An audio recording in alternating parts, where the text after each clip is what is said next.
लाहिड़ी महाशय और श्री युक्तेश्वर जी अपने चमत्कार को कैसे कर सके, आधुनिक विज्ञान के पास अभी तक इसका कोई उत्तर नहीं है। जबकि अणुयुग के आने से विश्व मानस के कार्यक्षेत्र और उसके ज्ञान में अत्यधिक वृद्धि भी हो गई है। मनुष्य की शब्दावली में अब असंभव शब्द धीरे धीरे महत्वहीन होने लगा है। वेद शास्त्र कहते हैं कि भौतिक जगत माया के एक ही मूल सिद्धांत के अंतर्गत कार्य करता है, सापेक्षता और द्वैत का सिद्धांत। समस्त जीव सृष्टि एकमात्र ईश्वर ही है और वह अखंड निरपेक्ष एकत्व है। सृष्टि की पृथक और भिन्न भिन्न अभिव्यक्तियों में प्रकट होने के लिए वह झूठा या अवास्तविक चोला पहन लेता है। यह झूठा द्वित्व प्रदान करने वाला चोला ही माया है। आधुनिक काल के अनेक बड़े बड़े वैज्ञानिक आविष्कारों से प्राचीन ऋषियों की इस सरल घोषणा की पुष्टि होती है। न्यूटन का गति का सिद्धांत माया का ही एक नियम है।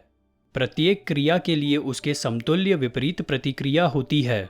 किन्हीं भी दो पिंडों की एक दूसरे पर क्रियाएं सदैव समतुल्य और परस्पर विरोधी दिशाओं में लक्षित होती हैं। इस प्रकार क्रिया और प्रतिक्रिया सर्वस्वी समतुल्य होती है। केवल एक ही शक्ति का होना असंभव है। समतुल्य और परस्पर विरोधी शक्तियों की जोड़ी होनी ही चाहिए और सदा रहती ही है। प्रकृति की मूलभूत क्रियाएं अपनी माया मूलकता का ही परिचय देती हैं। अतः भौतिक विज्ञान माया के बाहर के किसी नियम का सूत्र नहीं बना सकता। सृष्टि का मूल ताना बाना ही माया है, उसकी मूल रचना ही माया है। प्राकृतिक विज्ञान के पास केवल प्रकृति के अपरिहार्य सारभूत तत्वों का ही अध्ययन और उन्हीं का प्रयोग करने के सिवा और कोई चारा ही नहीं है। अपने क्षेत्र में प्रकृति शाश्वत और अपार है। भावी वैज्ञानिक उसकी विविध रूपी अनंतता के एक के बाद एक पहलू की खोज करते जाने से अधिक कुछ नहीं कर पाएंगे। विज्ञान इस प्रकार सदा के लिए परिवर्तनों के क्रम से ही गुजरता रहेगा और अंतिम कारण तक कभी भी नहीं पहुंच पाएगा। पहले से ही अस्तित्व में आए हुए और कार्य करते हुए ब्रह्मांड के नियमों का पता लगाने की तो उसमें क्षमता है, परंतु नियम बनाने वाले विधाता और कार्य चलाने वाले जगन नियंता को ढूंढ पाने में वह असमर्थ है।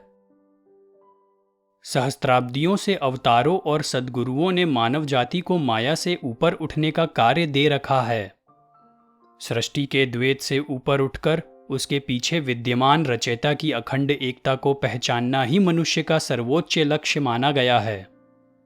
जो मनुष्य माया में लिप्त रहते हैं उन्हें उसके ध्रुवता नियम को स्वीकार करना ही होगा। ज्वार भाटा, उत्थान पतन, दिन रात, सुख दुख, अच्छा बुरा, जन्म एवं मृत्यु, कुछ हजार मानव जन्मों से गुजरने के बाद मनुष्य को इन आवृत्तियों की यह नियमबद्ध क्रमशीलता पीड़ादायक और नीरस प्रतीत होने लगती है। माया के पर्दे को हटाने का ही अर्थ है सृष्टि के रहस्य को अनावृत करना। जो इस प्रकार सृष्टि का अनावरण कर देता है केवल वही सच्चा अद्वैतवादी है।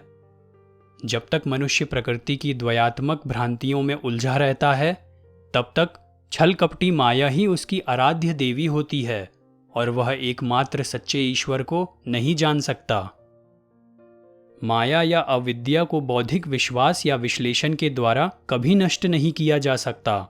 केवल निर्विकल्प समाधि की आंतरिक स्थिति की प्राप्ति से ही उसे नष्ट किया जा सकता है। आइंस्टाइन की असाधारण अवधारणाओं के अनुसार सापेक्षता सिद्धांत में प्रकाश की गति 1,86,300 मील प्रति सेकंड है और वह सबसे महत्वपूर्ण है। वे गणित द्वारा सिद्ध करते हैं कि जहाँ तक मानव के सीमित मन का संबंध है, इस नित्य परिवर्तनशील ब्रह्मांड में केवल प्रकाश की गति ही अपरिवर्तनशील है। केवल प्रकाश के इस निरपेक्ष स्थिरांक पर ही मनुष्य के समय एवं दूरी के सारे मापदंड निर्भर हैं। यदि आध्यात्मिक शिक्षा द्वारा नहीं तो विज्ञान द्वारा ही सही, मनुष्य को यह दार्शनिक सत्य समझ लेना चाहिए कि भौतिक जगत नाम की कोई चीज नहीं है। उसका ताना बाना भी केवल भ्रम है, माया है।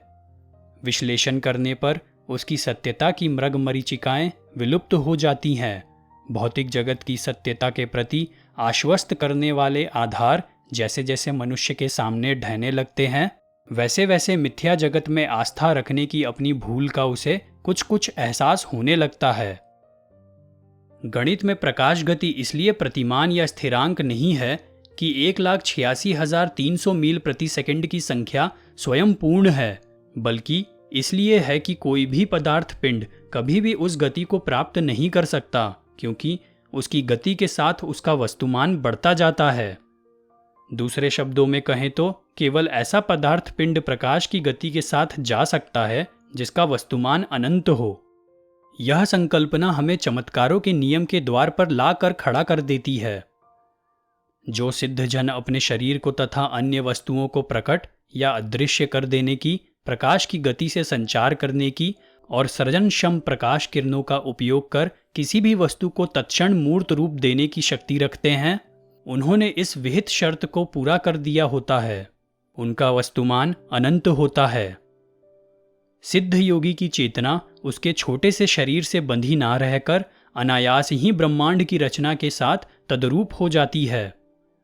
गुरुत्वाकर्षण के कारण सभी भौतिक पदार्थ भारयुक्त होते हैं, परंतु यह गुरुत्वाकर्षण फिर चाहे न्यूटन उसे शक्ति कहे या आइंस्टाइन उसे जड़ता की अभिव्यक्ति, किसी सिद्ध को भार का गुणधर्म व्यक्त करने के लिए विवश करने में असमर्थ है।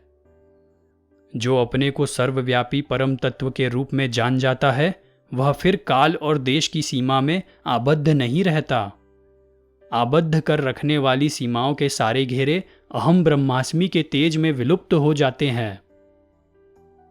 जो योगी अखंड ध्यान द्वारा अपनी चेतना को परम चैतन्य में विलीन कर देता है, वह प्रकाश यानी प्राण शक्ति स्पंदन को सृष्टि के आधार तत्व के रूप में देखता है। उसके लिए फिर पानी बनकर सामने आने वाली प्रकाश किरणों में और जमीन बनकर सामने आने वाली प्रकाश किरणों में कोई अंतर नहीं होता। पदार्थ चेतना से और भौतिक जगत के 3 आयामों से तथा काल के चौथे आयाम से मुक्त होकर सिद्ध पुरुष अपने प्रकाश शरीर को पृथ्वी, जल, अग्नि, वायु की प्रकाश किरणों के बीच से या उनके ऊपर से आसानी के साथ कहीं भी ले जा सकता है। इसीलिए यदि तुम्हारी आंख एक हो जाए तो तुम्हारा सारा शरीर प्रकाश से भर जाएगा। मुक्ति प्रदायक ज्ञान चक्षु पर लंबे समय तक मन को एकाग्र करने से योगी भौतिक जगत और उसके गुरुत्वाकर्षण जन्य भार के समस्त भ्रमों को नष्ट करने में समर्थ हो जाता है। तब वह सृष्टि को उसी रूप में देखता है जिस रूप में विधाता ने उसकी रचना की थी। चमत्कारों के नियम को ऐसा कोई भी मनुष्य कार्यान्वित कर सकता है जिसने यह अनुभव कर लिया हो कि सृष्टि प्रकाश से ही बनी है, अर्थात सृष्टि का मूल तत्व प्रकाश है। सिद्ध पुरुष प्रकाश तत्व के अपने दिव्य ज्ञान का उपयोग सर्वव्यापी प्रकाश अणुओं को किसी भी इंद्रिय गोचर अभिव्यक्ति में तत्काल प्रकट करने के लिए कर सकता है। इस प्रकटीकरण के प्रत्यक्ष रूप वह जो भी हो, कोई वृक्ष या कोई औषधि या कोई मानव शरीर, का निर्धारण योगी की इच्छा तथा उसकी संकल्प शक्ति और मानस चित्रण पर निर्भर होता है।